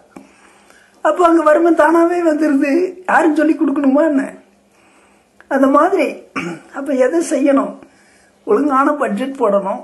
அதுக்கு ஒழுங்கான மனசு, ஒழுங்கான சிந்தனை, ஒழுங்கான கலந்த ஆலோசனை அதெல்லாம் இருக்கணும். அப்போ அதெல்லாம் ஒழுங்காக செஞ்சால் என்ன நடக்குமோ, நிம்மதியான குடும்பம் நடக்கும். அந்த நிம்மதியான குடும்பம் ஆட்டோமேட்டிக்காக நடக்கும். அது மாதிரி இந்த பிள்ளைகள் பரிபூர்ணமான வாழ்க்கையை அமைச்சுக்கணும்னு சொன்னால் இந்த மாதிரி செய்யக்கூடாததை செஞ்சால் அந்த மாதிரி நடக்க வேண்டியது தவறி நடக்கக்கூடாது நடக்கும். அதெல்லாம் ப்ராக்டிக்கலாக சந்தேகம் இத்தியாதி இந்த மாதிரிலாம் வரும். அப்போ அதை செய்யக்கூடாது, அதனால சந்தேகமெல்லாம் வந்தது, அதனால் நடக்கக்கூடாது நடக்குது. இதெல்லாம் நீங்கள் பரிசீலித்து முறையாக அறிவுபூர்வமாக நடந்துக்கணும். அதே மாதிரி நல்ல பட்ஜெட் இதெல்லாம் டிஸ்கஸ் பண்ணி வெள்ளை அறிக்கையாக திறந்த மனசோடு இருந்தால் அந்த குடும்பம் ஒழுங்காக இருக்கும், ஒரு பிரச்சனை இருக்காது. அப்போ அதை செய்யணும், அதுக்கு ஒழுங்காக இருக்கணும். அதை செய்ய தவறிட்டா அந்த ஒழுங்காக இருக்க வேண்டியதுங்கிறது தவறி போயிடும். குடும்ப பட்ஜெட்டு சொல்கிறேன். அது மாதிரி திறந்த மனசோடு இருந்து அப்படிலாம் செஞ்சு நல்லா நடக்கும்போது நல்ல குடும்பம் உருவாகும், ஒரு பிரச்சனை இல்லை. வருமானத்துக்கு ஏற்ற மாதிரி பட்ஜெட்டு, ஒரு நல்ல வாழ்க்கை. அப்போது செய்ய வேண்டியதை செய்யும்போது நடக்க வேண்டியது நடக்கும். அது ஒழுங்காக செய்யலைன்னா நடக்க வேண்டியது தவறி போயிடும். இதெல்லாம் ஆஃப்டர் மேரேஜில் கூட இங்கே எல்லா விஷயம், குடும்ப பட்ஜெட்டு, குழந்தை பிறக்கிறது, போகிறது வர்றது, பிறகு அதை வளர்த்துறது, எல்லா விஷயத்தையும் இந்த எசென்ஷியலான இந்த ஸ்ருதி வேடு அப்படிங்கிற மாதிரி செய்யக்கூடாததை செய்தால் நடக்கக்கூடாது நடக்கும், செய்ய வேண்டியதை செய்ய தவறினால் நடக்க வேண்டியது தவறி போகும். இந்த சப்ஜெக்டை ஒரு விஷயங்கள்லையுமே நீங்கள் ரெஃபர் பண்ணணும். அப்போ எதெல்லாம் செய்யணுமோ அதை பரிசீலித்து செய்யணும், எதெல்லாம் செய்யக்கூடாதோ அதை பரிசீலித்து செய்யக்கூடாது. இந்த ரெண்டுக்கு முக்கியத்துவம் கொடுக்கணும். அப்படி செய்துண்டா எப்பவுமே நடக்க வேண்டியதெல்லாம் ஒழுங்காக நடக்கும். நடக்கக்கூடாதெல்லாம் நம்ம விட்டு தூரமாக ஓடி போயிடும். அந்த விஷயத்துக்கு நீங்கள் முக்கியத்துவம் கொடுத்து சர்வை பண்ணும்போது இந்த ப்ராப்ளம்ஸ் எல்லாம் வராது. அது ரொம்ப முக்கியமான ஒரு விஷயம் அது. அதே மாதிரி இந்த குடும்பம் அப்படின்னு சொன்னால் என்ன, நான் முதல்லையே சொன்னேன், இயற்கை சம்மந்தப்பட்ட ஒரு விஷயம் அது. அப்படின்னா அந்த முனிவர்கள் உட்பட எல்லாருமே பார்த்தீங்கன்னா, இந்த வியாசரே கூட நமக்கு வேதம் இத்தியாதி 11 புராணம் எழுதின வியாசர் கடைசியில் விஷ்ணு புராணம் எழுதுறதுக்கு முன்னால் கூட ரொம்ப குழப்பமாகி போய் ரொம்ப வேதனையில் இருக்கும்போது நாரதருடைய ஆலோசனையில் தான் விஷ்ணு புராணம் எழுதுறார். அதுக்கப்புறம் தான் அவருக்கு வாழ்க்கையில் நிம்மதி ஏற்படுறது. அப்படி எத்தனையோ பேருக்கு சந்தேகங்களை எல்லாம் அந்த காலத்தில் தீர்த்து வச்சவர். இன்னைக்கும் அவருடைய வேதம் எல்லா சந்தேகத்தையும் தீர்த்து வச்சுட்டு தானே இருக்கு. அது மாதிரி இறைவன் சொன்ன விஷயங்களை எல்லாம் அவர் தான் பரிபூர்ணமாக எழுதினவர். அப்படிப்பட்ட அவருக்கே கூட ஒரு குழந்தை இல்லைன்னா இந்த வாழ்க்கை நிறைவாகாது அப்படின்ற அந்த வேத விஷயம் வரும்போது, அப்போ இந்த குழந்தை வேணுங்கிறதுக்காக குடும்பம் இல்லாமல் குழந்தை எப்படி வரும்? அப்போ குடும்பமாகி குழந்தை பெற்றுக்கணுங்கிறதுக்காக குடும்பமாக நினைக்கிறார், காமத்துக்காக இல்லை. அப்போது இப்போ ஏற்பட்ட இடத்துக்கு சொல்கிறதுக்கு இதிகாசத்தில் வியாசரத்தான் சொல்லணும். அப்படி ஒரு சிறந்த என்ன இன்னைக்கு வரைக்கும் நமக்கு வழிகாட்டுதல் வியாசர்கிட்ட இருக்குது. அப்படி ஒரு சிறந்த சமூக குருன்னு சொல்ல மாதிரி ஒரு வியாசருடைய வாழ்க்கையில் கூட அந்த குழந்தைக்காக அவர் கல்யாணம் பண்ணி குழந்தை பெற்றுக்கணும். பிறகு அந்த பையன் அவன் ஜன்னியாச்சியா போறான், அதுக்கு படாத பாடுபடுறாரு. அவனுக்கு குடும்பஸ்தனாக்குறது கொஞ்சம் நஞ்சு இல்லை. அப்படியெல்லாம் போராடி அக்கப்போர் எடுத்து கடைசியில் இன்னைக்கும் இதிகாசத்தில் அவர் பேச்சுலர் தான். அவர் சொன்னேன் ரொம்ப ரொம்ப கிரேட். அது ஒன்றும் சாதாரணமானவர் இல்லை. எல்லாத்தையும் தாண்டி அவர் சாதனை பெரிய சாதனை. அதுக்கு தான் நான் சொன்னேன், அந்த இதை படிங்கன்னு சொன்னேன். யாரு இந்த நர்மதா பதிவு போட்டிருக்கிற தமிழ்ல வேதம், அதை படிங்கன்னு அதான் சொன்னேன். இது மாதிரி எல்லாத்துக்குமே இந்த காலத்துல அருமையான விளக்கம் எல்லாத்துலயும் இருக்கு. ஒன்னும் கொஞ்சம் நஞ்சு இல்லை.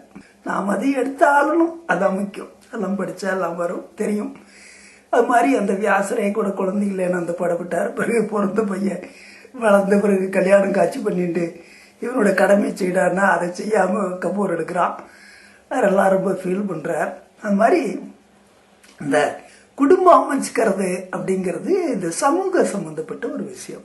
அப்ப இந்த சமூக சம்பந்தப்பட்ட விஷயம் அப்படின்னா ஏன் இந்த உடலுக்குள்ளேயே இருக்கு. நம்ம பகவானோட படைப்புல உடலுக்குள்ளேயே இருக்கு. நீ எந்த உணவு எடுத்துட்டாலும் சரி, ஆரோக்கியமான உணவுன்னா ஆரோக்கியமான விந்து. உணவு மட்டும் எடுத்துக்கிறேன், அதில் ஒழுங்கான உணவு இல்லைன்னா அந்த விந்து குறைவான விந்து. அதான் அங்க இருக்கிற விஷயம், வேற ஒண்ணுமே கிடையாது. ஒரு விகித உணவு, சரியான உணவு இதை எடுத்துட்டா அந்த விந்து ஒரு பவர்ஃபுல்லான விந்தா இருக்கும். அப்போ அந்த பவர்ஃபுல்லான விந்துல கட்டாயம் குழந்தை உருவாகும். அது ஒழுங்கான ஆரோக்கியமான குழந்தை உருவாகும். ரெண்டும் முக்கியம். அப்போ இந்த உணவு இல்லாம எந்த உயிருமே வாழ முடியாது இல்லையா? உணவு இல்லைன்னா எந்த உயிருமே, தாவரம் செடி கொடி மரம் கூட. மழை இல்லை, பருவகாலம் ஒத்துழைக்கல, பனிக்காலம் பனி இல்லை, மழை காலம் மழை இல்லை, வெயில் காலத்துல வெயில் இல்லை. இப்படி எல்லாம் மாறி மாறி இருந்ததுன்னா அந்த மரம் மட்டை தாவரம் எல்லாருமே பட்டு போகுமே. அப்ப எல்லாத்துக்குமே அந்த குடும்பம்னு சொல்லக்கூடிய அந்த இத்தியாதியான ஒரு செயல்பாடு ஒழுங்கா தேவைப்படுது இல்லையா? அப்பதானே அந்த மரமட்டை கூட ஒழுங்கா பூத்து குலுங்கி வாரிசு உண்டாக்கிண்டு ஆனந்தமா இருக்க முடியும். அப்படிங்கும் போது மிருகங்கள், மனிதர்கள் இத்தியாதி எல்லாரும் இப்ப நமக்கு பின்னால நம்மளுடைய வாரிசுகள்ங்கிற சமூக பிரஜைகள் இருக்கணும். அப்பதானே சமூகம் தன்னிச்சையா செயல்பட்டு இருக்கும். நம்மளோட கணக்கு சரியா போச்சுன்னா அப்புறம் உலகம் பிடிக்குங்க. அப்புறம் பகவான் என்ன ஒவ்வொரு 10, 20, 100, 50, 500 வருஷத்துக்கு ஒரு வாட்டி உலகத்தை படைச்சுட்டே இருக்குவா என்ன? அது மாதிரி ஒரு ரொட்டீன் சர்வீஸ் மாதிரி அது பாட்டுக்கு பிறகுது சாகுது, அது போயிட்டே இருக்குது கதை. அப்ப அதுக்குள்ள எது செயல்படுதுன்னா இந்த உடலுக்குள்ளேயே எல்லாம் செயல்படுது. சாப்பிடாம உடலை இங்க முடியாது. சாப்பிட்டா செமன் உற்பத்தி ஆகும். செமன் உற்பத்தி ஆனா அது ஸ்டாக் வச்சுக்க முடியாது, உணர்ச்சி நரம்பு தூண்டி விடும். பிறகு நீ சேர்க்கை ஏற்படுத்தவே புள்ள தானா உருவாயிரும். நீ செத்து போயிட்டா புள்ள வளர போறான். சமூகம் அது பாட்டுக்கு ஆட்டோமேட்டிக்கா இருந்துட்டே இருக்கும். ஜீவ உடல் அது பாட்டுக்கு வரும் போகும். அதுக்கு தான் ஆத்மா உடல் இதெல்லாம் பிரிச்சு, அது நான் ஒரு நாள் அதையும் பேசுறேன். அப்படி ஆத்மா உடல் இதெல்லாம் பிரிச்சு நம்ம பார்க்கிறோம். அது மாதிரி இந்த உடல் வரும் போகும், உடல் வரும் போகும். ஆத்மா சார்ந்தாதான் உடல் இருக்கும். அது மாதிரி உனக்கு பதிலாக 2 ரிலீஸ் பண்ணி சமூகத்தில் விட்டுட்டு நீ போயிடுற. அது உலகம் அது பாட்டுக்கு போயிட்டே இருக்கிறது. அப்போ இவ்வளவு பரந்த பூமி, ஒவ்வொன்றுக்கும் ஒரு கணக்கு. இத்தனை இந்த பூமினா தாவரங்கள் இவ்வளவு, எல்லாத்துலேயும் கணக்கு இருக்கு. அதெல்லாம் கணக்கு இல்லாமல் ஒன்றும் இல்லை.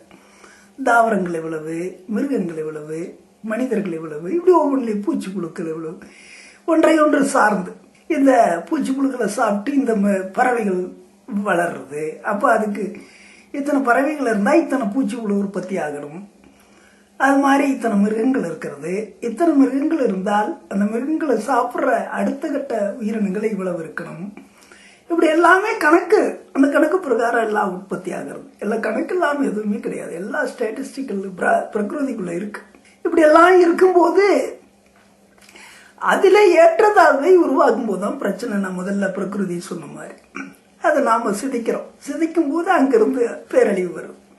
அப்போ இப்படி இந்த குடும்பம் அப்படின்னு சொன்னா அது வெறுமனே உடல் உணர்ச்சிக்காக அல்ல குடும்பம். இதுதான் நீங்க சொல்ல வர்றப்போ அதை யோசிக்கணும். இந்த குடும்பம்னு சொன்னா அது உடல் உணர்ச்சிக்காக அல்ல. அதே மாதிரி கோடி சொத்து இருக்கு, இதுக்கு வாரிசு வேணுங்கிறதுக்காக அல்ல. நாம போன பிறகு இந்த சமூகத்திலே நம்மளுடைய கடமை நமக்கு பதிலாக இன்னும் 2 இங்க உண்டாக்கி வச்சுட்டு போகணும். அப்போ உலகம் அது பாட்டுக்கு தன்னிச்சையா செயல்பட்டு ஓடிண்டே இருக்கும். அதுக்கு தான் அந்த பிதிரார்ஜித கடன், அதே மாதிரி தர்மம், மோட்சம் இதெல்லாம் பிரிச்சு வச்சிருக்குது வேதம். அப்ப பிதிரார்ஜித கடன் செய்யறதுக்கு பிள்ளைகள் வேணும்.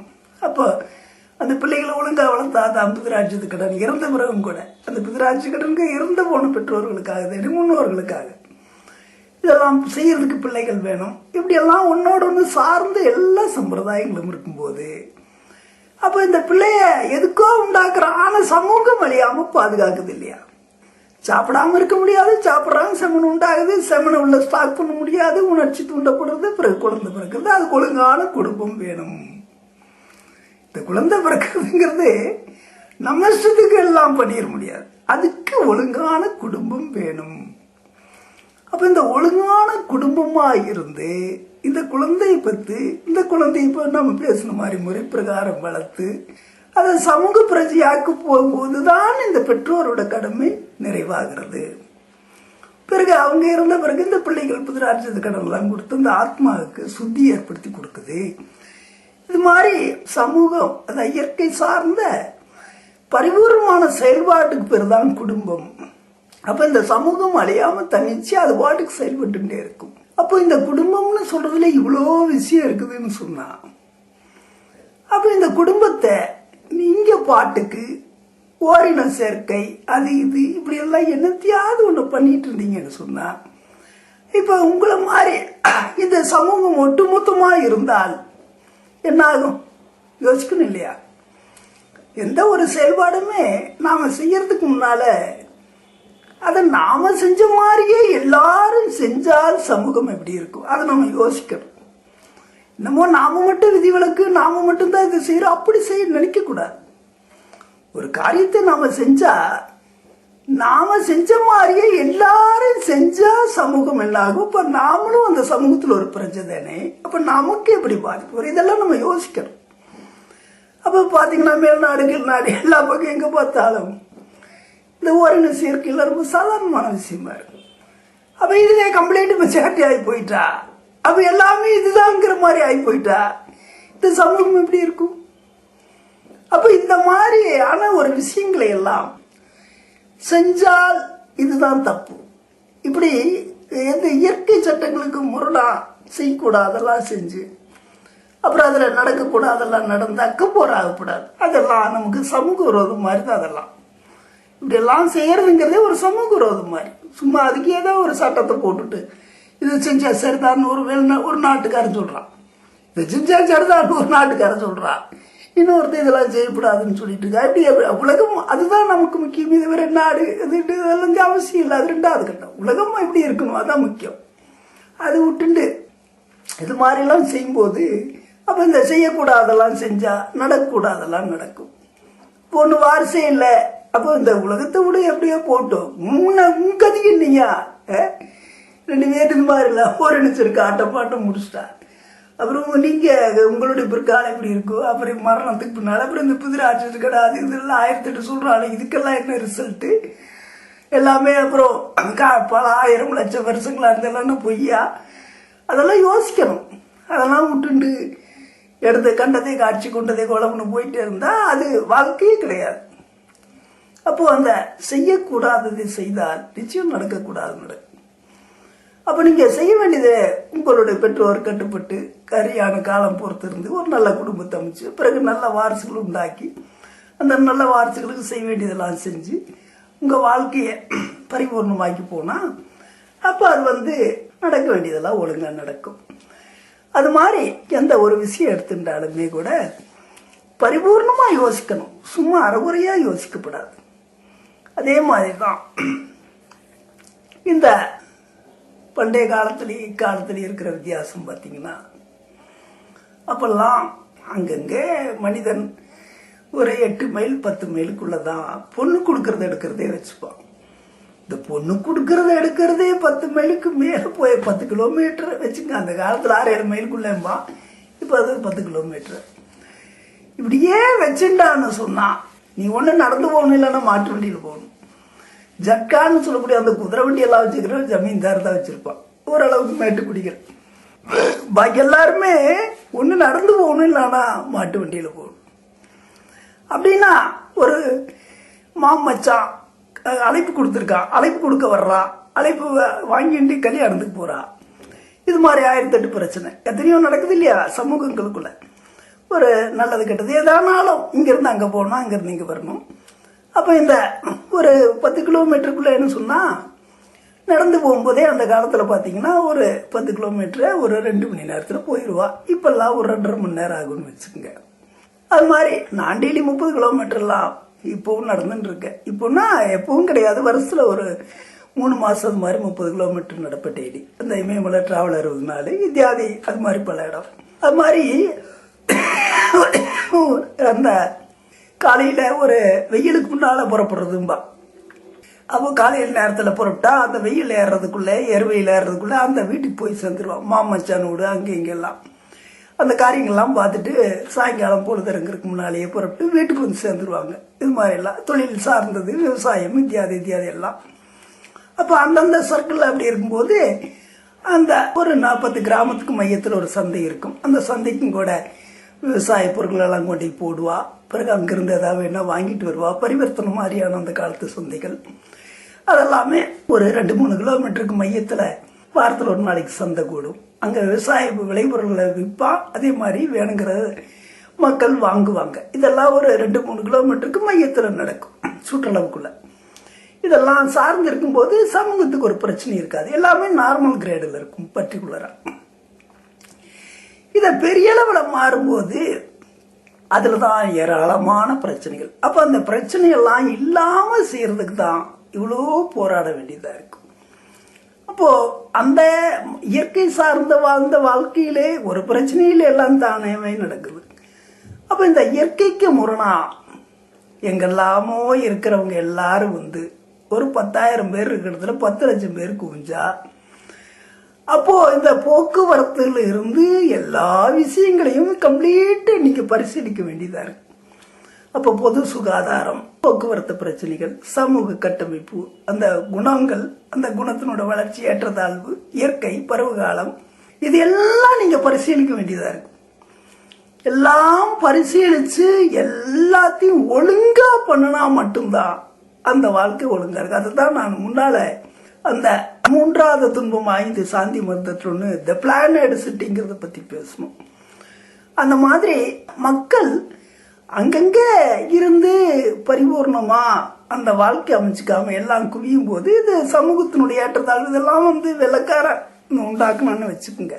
ஆனா அதெல்லாம் நான் இப்போ ரொம்ப அவசியமானதா இருக்கிறது. அந்த சரியானத எல்லாம் பின்னால தூக்கி போட்டான். ஆனா இது சரி, ஆனா இதை முறையா செய்தா சரி, முறையில்லாம செய்யும்போது எனக்கு பிரச்சனையே வர்றது. ஒரு பிளானட் சிட்டியிலான இவ்வளவு ப்ராப்ளம் எல்லாம் ரைஸ் ஆகுது.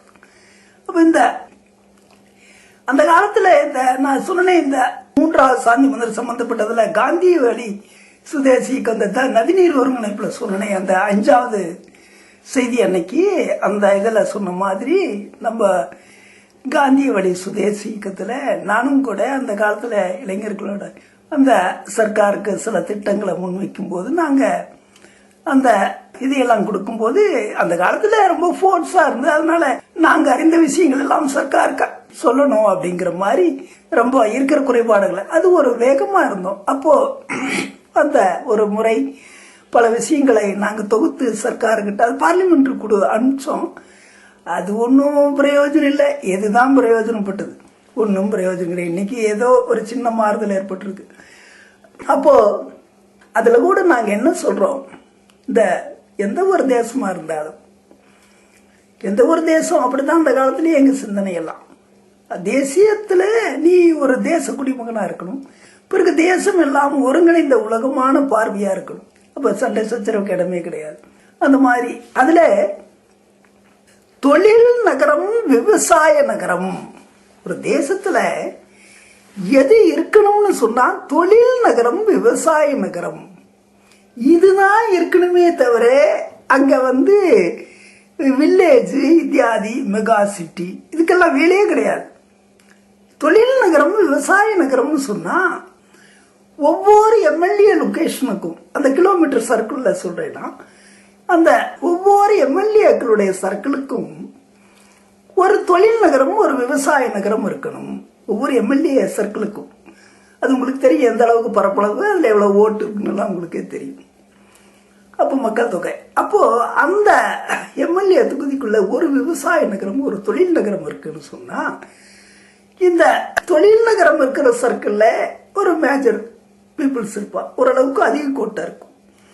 அதுக்கேற்ற மாதிரி கம்ப்ளீட்டு அதை ஒரு பிளானாக பண்ணி அதில் ஒரு பிளானோட லைஃப் ஒரு ப்ராப்ளம் இருக்காது. அதே மாதிரி விவசாய நகரம், இந்த தொழில் நகரத்தில் என்னென்ன வசதி இருக்குது, எப்படியெல்லாம் கட்டமைப்போ இதே மாதிரி தான் இந்த விவசாய நகரத்துலையும். ஒரே ஒரு வித்தியாசம், இங்கே மனித குலத்துக்கு வேணுங்கிற ஒரு மெட்டீரியலைஸுங்கிற மாதிரி ஒரு மெட்டீரியல் பூரா, அங்கே விவசாய நகரத்தில் எல்லாமே இந்த உணவு சம்பந்தப்பட்டது. அது மேக்சிமம் அந்த விவசாய நகரத்துக்குள்ள இருக்கு. பழங்கள் உற்பத்தி, தானியம், அந்த சமையல் சமாச்சாரங்கள், அதெல்லாம் மாதிரி விஷயங்கள்லாம் பூராமே விவசாய நகரம் அது சார்ந்தது. இப்போ அதுக்கேற்ற குடிமக்கள், போக்குவரத்து இத்தியாதி இத்தியாதி. அது மாதிரி ஒரு எம்எல்ஏ தொகுதிகளுக்குள்ளேயும் ஒரு விவசாய நகரம், ஒரு தொழில் நகரம், இந்த ரெண்டு தான் இருக்கணும். அது அந்தந்த இடத்துக்கு ஏற்ற மாதிரி அதை தான் அமைச்சிருக்கணும். விவசாய நகரத்தில் கோழி பண்ணை, மாட்டு பண்ணை, அது இதெல்லாம் இருக்கும். அங்கே வேலை வாய்ப்பு ஆட்டோமேட்டிக்காக நடக்கும். அங்கே இருக்கிற பொருள் எல்லாம் தொழில் நகரத்துக்கு வரும். அதே மாதிரி தொழில் நகரத்தில் அந்த விவசாய பகுதி மக்களுக்கு வேணுங்கிற விஷயங்கள்லாம் இங்கே உற்பத்தி பண்ணுவான். இங்கே வேணுங்கிறது இங்கே, அங்கே வேணுங்கிறது அங்கே போகும். இப்படியெல்லாம் பரிவர்த்தனை மாதிரி இந்த இரண்டு தான். ஒவ்வொரு எம்எல்ஏ தொகுதிக்கும் இந்த ரெண்டு இருக்கணும். அந்த லிமிட்டெட் பீப்புள்ஸ்குள்ள எல்லா மேட்டரும் அடங்கி போயிடும். எதுக்காக நீ எங்கேயும் ஓட வேண்டாம். உனக்கு இப்போ வாழ்க்கைக்கு ஒரு 10 ரூபா பணம் வேணும். அதை கிராமத்தில் இப்போ கிராமம் தானே, கிராமத்தில் சம்பாரிச்சேன்னு அமெரிக்காவில் போய் சம்பாரிச்சேன்னு அந்த 10 ரூபா சாப்பாட்டுக்கு தான் வச்சு சம்பாதிக்க போறியே தவிர, அமெரிக்காவில் 10 ரூபா சம்பாரிச்சா அதுக்கு ஒன்று தனியாக இனிக்க போதா என்ன? நீ எங்கே போய் சம்பாரிச்சான்னு அந்த 10 ரூபா சாப்பாட்டுக்கு ஒன்று அதானே முக்கியம். அப்போ நீ இருக்கிற இடத்துல எல்லாமே ஒழுங்கா இருக்கிற மாதிரி இருந்துட்டா இந்த பிரச்சனை இல்லை. அப்போ அதை உன்னால செய்ய முடியாது, தனிநபராக முடியாது. அப்போ அது ராஜாங்கம் அப்படின்னு சொல்ல மாதிரி அந்த ராஜாக்கள் பிறகு அடுத்தடுத்து இப்போ ஜனநாயகம், இந்த ஜனநாயகத்தில் மந்திரிகள் செய்யணும். இப்படியா இருந்துட்டா இந்த மாதிரி இந்த ரெண்டு மட்டும்தான். மனுஷன் எங்கேயும் ஓடின்னு இருக்க வேண்டாம். அப்போ என்ன போராட்டம் யோசிச்சு பாருங்க. இந்த 10 ரூபாய் சம்பாதிக்கிறதுக்கு என்ன போராட்டமா இருக்குது. அந்த மாதிரி அவன் எங்க பிறந்து வளர்ந்தானுங்கிறதே மறந்து போற மாதிரி இருக்குது வாழ்க்கை. அந்த மாதிரியான ஒரு விஷயத்துல இப்போ இந்த வந்திருக்கிற பிரைம் மினிஸ்டர் கூட அதான் நிறைய படிக்கிற அவரை பத்தி. அது பார்த்தீங்கன்னா இந்த சமாச்சாரமே தான் இப்போ நாங்கள்லாம் அந்த காலத்தில் எப்படி சிந்திச்சுமா அப்படிதான் அவர் கூட சிந்திக்கிறார். வேலை வாய்ப்புக்காக இது மாதிரிலாம் மனுஷன் ஓடிந்து அக்கப்பூர் எடுத்துட்டு இப்படி எல்லாம் இருக்கக்கூடாது. அவங்க இருக்கிற பகுதிகளிலேயே அந்த இண்டஸ்ட்ரீஸ் எல்லாம் டெவலப் பண்ணணும். மனிதர்கள் அங்கங்கே அப்படியே ஒரு ப்ராப்பரான வாழ்க்கை அமைச்சுக்கணும். இது மாதிரி ஓடிண்டே இருக்கக்கூடாது. 10 ரூபா சம்பாரிச்சு அதில் 7 ரூபா டிரான்ஸ்போர்ட் கொடுத்துட்டு அப்புறம் சிட்டி வாடகை, அந்த வாடகை, இந்த வாடகைன்னு எல்லாம் போயிட்டு மிச்சம் என்னடான்னா நாமம் தான் இருக்குதுங்கிற மாதிரி எல்லாம் வாழ்க்கை இருக்கக்கூடாது. அவங்க இருக்கிற பகுதிகளில் அங்கங்கே டெவலப் பண்ணி கொடுக்கணும். அவன் அந்த அங்கங்கே வேலை செஞ்சுட்டு அப்படியே நிம்மதியாக இருக்கணும். இருக்கிற காலத்தில் ஒரு 4 மணி நேரம் வேலை செய்கிறான்னா ஒரு வீட்டுக்கு 1/2 மணி நேரத்தில் போகணும். அப்போ தானே வீட்டில் போய் கொஞ்ச நேரம் ஓய்வு எடுக்க முடியும். இப்போ 4 மணி நேரம் வேலை செஞ்சுட்டு 4 மணி நேரம் டிரான்ஸ்போர்ட்டுக்கு செலவு பண்ணா வந்துட்டு போகிறதுக்கே 4 மணி நேரம்னா அது எப்படி வாழ்க்கையாகும்? அப்படியெல்லாம் இந்த புதிய பிரதமரும் கூட சில விஷயங்கள்லாம் நல்லா தான் யோசிச்சிருக்காரு. எல்லாம் செய்வார், அந்த நம்பிக்கை இருக்கு நம்மளுக்கு. அது பரமாத்மா சொல்றான். அது மாதிரி இன்றைய செய்தியாக, செய்யக்கூடாததை செய்தால் நடக்கக்கூடாதது நடக்கும். செய்ய வேண்டியதை செய்ய தவறினால் நடக்க வேண்டியது தவறி போகும். இதை ஒரு ஸ்ருதி வேடா எடுத்துட்டு உங்களுடைய எல்லா செயல்களையுமே இதை ஒரு ஆதாரமாக சிலபஸாக வச்சுட்டு சர்வே பண்ணி ஒரு நல்ல வாழ்க்கையை உருவாக்கணும் அப்படின்னு சொல்லி இன்றைய செய்தியை நிறைவு செய்கிறோம். இறைவா வணக்கம்.